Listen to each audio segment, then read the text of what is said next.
Millions of phrases that we use every day. I have this book, which you can't see. Great. It's called Red Herrings and White Elephants, and it's a book that basically explains weird phrases that us, I think it's just Brits, say on a regular basis, like on a daily basis. So yeah, I'm just going to go through some of them, mainly the ones I've heard of, because there's quite a few in here I actually haven't heard of. So I'm going to go for the ones I've heard of.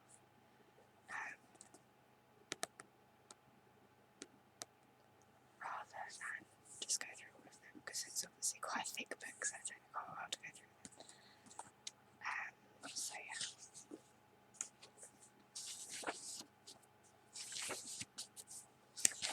Just finding the first page.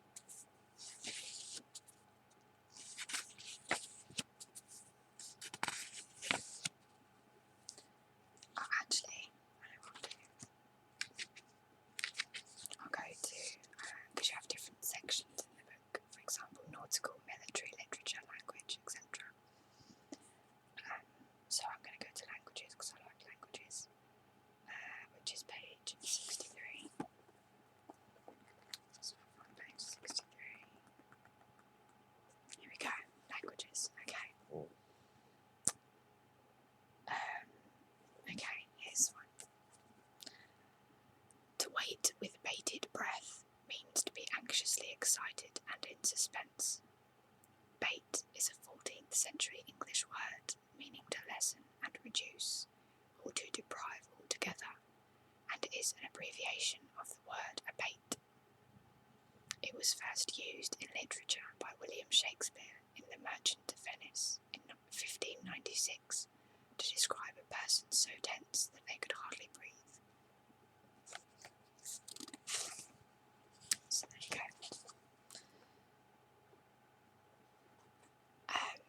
Okay, now you may have heard people calling other people a Burke, and I actually thought that meant that spelling was B-U-R-K, but it's B-E-R-K. And here's how it came about. To call somebody a Burke is generally regarded as a mildly humorous put down without malice, but the origin of the phrase suggests it was a very different notion to begin with. Burke derives from a simple piece of Cockney rhyming slang, where anybody referred to as a Berkshire hunt was on the receiving end of one of the most offensive uses of rhyming slang. Berkshire hunt was shortened to Burke as a replacement for the original meaning, but these days Burke is not at all linked to its original meaning by those using it. It's because we don't know the original meaning.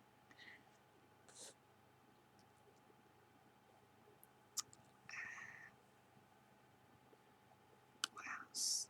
Blackmail. I think a lot of people say blackmail, so I'll say blackmail. To blackmail somebody is to demand money by threats, usually to expose secrets.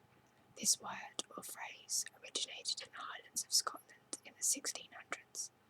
The mail in blackmail is the old Scottish word for rent, usually spelled either M-A-I-L-L or M-A-L-E, which in turn evolved from the Old Norse word mal, meaning agreement or contract. In those days, tenants paid their rent in silver coins, which used to be known as white money. But in the 1600s, the Highland clan chiefs began a protection racket, threatening farmers and traders with violence if they didn't pay to be protected from other clans. This informal tax or additional rent soon became known as blackmail or black money or black rent, being the opposite of white, and so blackmail became part of the language as a word used to describe the practice of obtaining money by threat of violence. During the 1900s, the art of demanding money, not to divulge somebody's secrets, was established, and the use of the word blackmail extended to describe this. If there's any background noise, I do apologise. My cat Blake is wandering around at the moment. I think he's a bit bored, so he's just having a bit of a explore. So if you can hear, I don't know if you can hear the scraping in the background, but he's just keeping himself occupied by whatever means. Okay, I'm not going to go through all the ones I know because that would take a while. Let's have a look. Oh, here's a couple. To be given carte blanche is a well-known expression meaning to be given a free hand to attempt a task without interruption or influence from others. French in origin, the literal translation is white or blank paper. It was initially a military phrase, charte blanche, in which the surrendering army would give a blank sheet of paper to the victors so they could outline their terms. An early example appeared in The Spectator in 1712, when Joseph Addison wrote, "I threw her a carte blanche," as our newspapers call it, asking her to write up her own terms. An earlier example can be found in 1707, reprinted in the Herne collection of 1886, which asks the question, who sent the carte blanche to make this piece? Chop and change. To chop and change is to be continually changing plans for no apparent reason, and usually to the frustration of all around you. The word chop is actually an Old English word used widely during the 17th century, meaning to exchange. So the original phrase used to mean nothing more than to exchange and perhaps change again. The first printed reference appears in the Life and Opinions of Tristram Shandy by Lawrence Sterne, 1713 to 1768. Surnames which, in the course of the years, have generally undergone as many chops and changes as their owners. Sterne was a popular novelist and Anglican clergyman, but was also known to mistreat his wife. Once, when waxing lyrical with the playwright and actor David Garrick, he said with great sincerity, "The husband who behaves unkindly to his wife deserves to have his house burnt over his head." "If you think so," said Garrick, "then I hope your house is well insured." In 1811, Francis Grose noted in his Dictionary of the Vulgar Tongue that to chop and change meant to chop in the canting sense means making dispatch or hurrying over in any business. This suggests the expression means to make changes in a hurry without fully considering the consequences.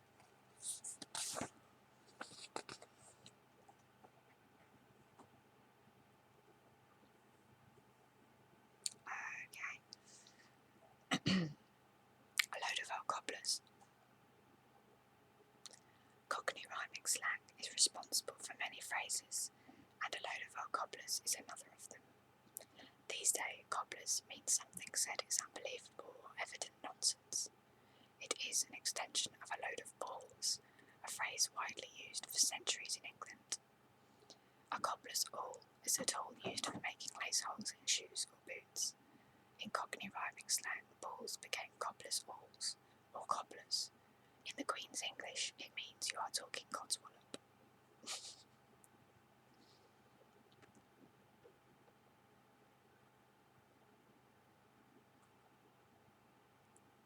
Keep yawning. I always yawn when I do whispering videos, I'm so sorry, I don't know why. Just whispering makes me tired.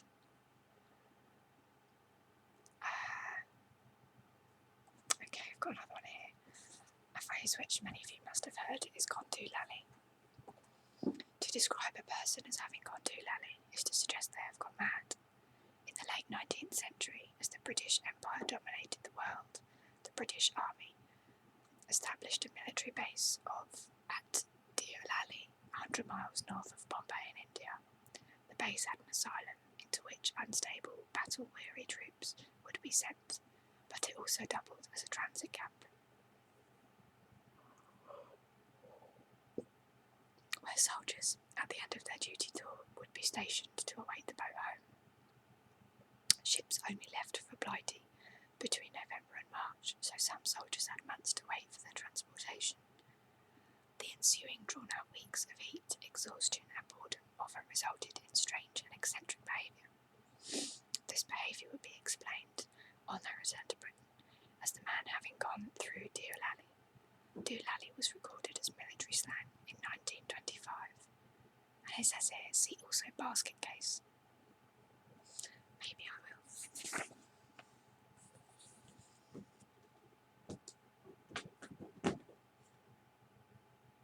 Sorry, my cat's scraping at the furniture, which he's not allowed to do, but I can't shout because I'm making a video, so I'm quite annoyed. Here's another one, fair and square. On the face of it, the expression of fair and square would seem more odd than obvious, but during the 15th and 16th centuries, the Old English word for honest, sincere and reliable was square. So the real expression is fair and honest, but the phrase remains in use in its original form. That is also why someone would call an apparently law-abiding and honest man a square. I see.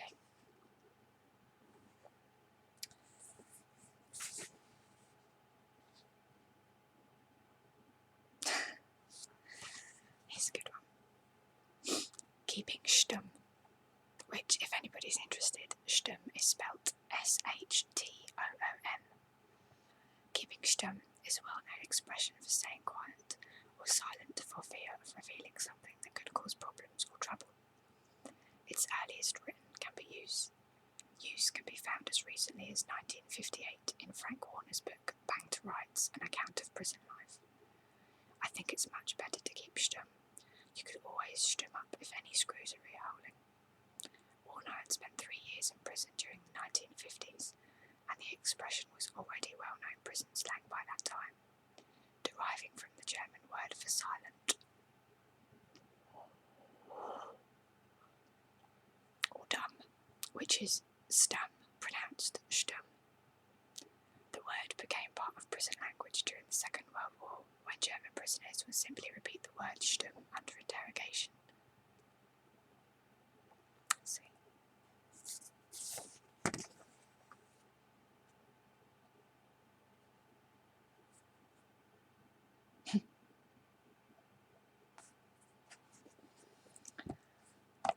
Larking about. When somebody is larking about, they are playing around in a silly manner. There is a suggestion that the phrase is linked to skylarks who frolic around in the sky on summer evenings, but the expression derives from the Middle English word lake, L-A-I-K, which means to play, and the Old English word lac, L-A-C, meaning a contest. By the 18th century, the word lark was established as part of the English language, meaning amusing adventure or escapade. See? Okay, use your loaf. To use your loaf means to show some common sense and intelligence. The origin for this is simply use your loaf of bread, which is head in Cockney rhyming slang.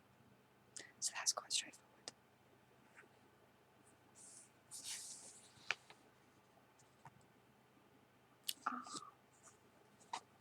Here's one that everybody in England will be familiar with. Mufti Day, which is aka non-uniform day at school. Mufti Day is a day many school children look forward to, as it means they can spend the day in their own choice of clothes rather than in school uniform. In the workplace, many companies now also have a Mufti Day, and employees can dress casually for a small donation to charity.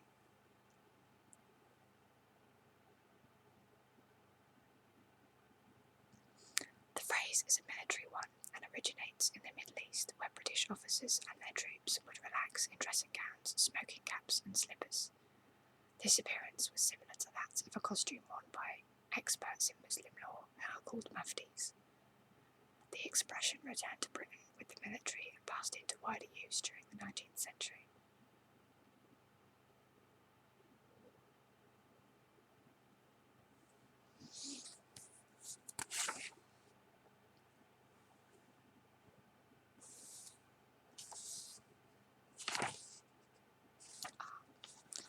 A pommy, or a pom, pronounced pom, is Australian or South African slang for an Englishman. For years, Australians have taunted the English with phrases such as whinging pom and useless pommy, particularly with regards to our cricket and rugby teams when they are not performing well against the Aussies. Those delightful Australians regularly call our sportsmen and sports fans pommy bastards, excuse my French. Former Australian rugby captain David Campes made headlines during the 2003 Rugby World Cup with a similar comment as he allegedly said the Bombs would win nothing, but win it England did by beating Australia in the final on their home soil. Yes. The expression arises from the acronym POME, meaning Prisoner of Mother England, or perhaps POHM, meaning Prisoner of His or Her Majesty. Either way, it was a name given to those English convicts who were transported to Australia.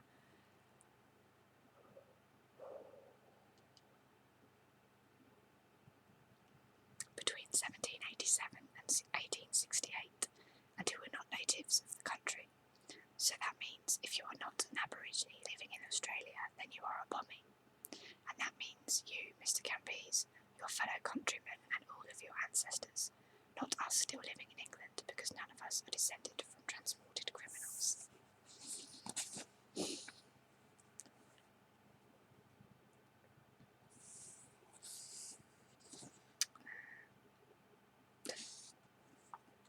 Okay, I'm going to do a couple more and then I'm going to go. Not a sausage is a way of describing either something as free of charge or one's own self as being penniless.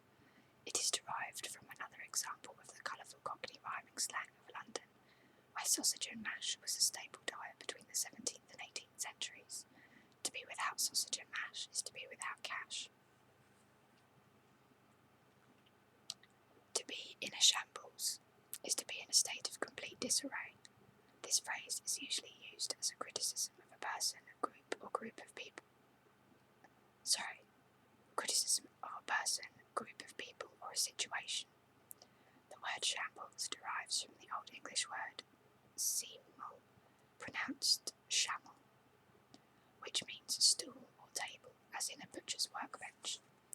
During the medieval period, most towns had certain streets exclusively occupied by a single trade. There would be whole rows of fishmongers, greengrocers, and butchers, which were known as shambles. Some old towns, such as York, still have streets called the shambles. Street butchers were supplied by the slaughterhouses, and such was the mess of blood and animal parts by the butchers' workbenches, they too became referred to as shambles. This then became a metaphor for general mess and chaos.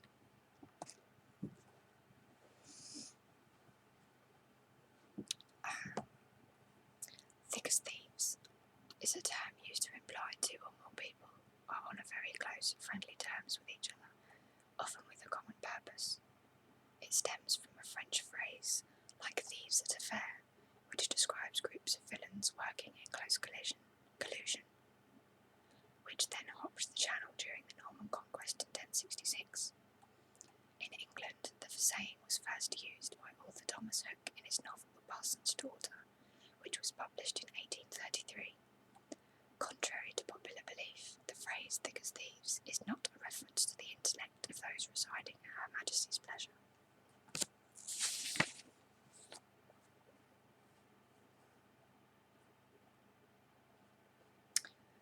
Without batting an eyelid is a common phrase used to describe a person taking a situation in their stride without even blinking in surprise. Bait is a long, obsolete English word meaning to flutter or to beat the wings, as a butterfly might. When a person reacted to something without showing any signs of surprise or blinking, they were regarded as not even baiting an eyelid, which later mutated into the phrase we use today. Scot-free. To get off scot-free means to have escaped punishment and avoided the consequence of a bad deed. The origin of the phrase is traced to Scandinavia, not Scotland as it would appear, and the word Scot meaning payment. Around the 13th century, a great municipal tax called Scot was imposed on the Scandinavian people. All households were required to pay according to their means, but the peasants were exempt. They were known as Scot-free. In England, the Scot tax lasted in some places for hundreds of years, finally petering out during the Westminster electoral reforms in 1836. It is also known that during the Middle Ages, innkeepers would hold a record of a person's drinking on a slate called the Scot, and to leave an establishment without paying was known as going scot-free.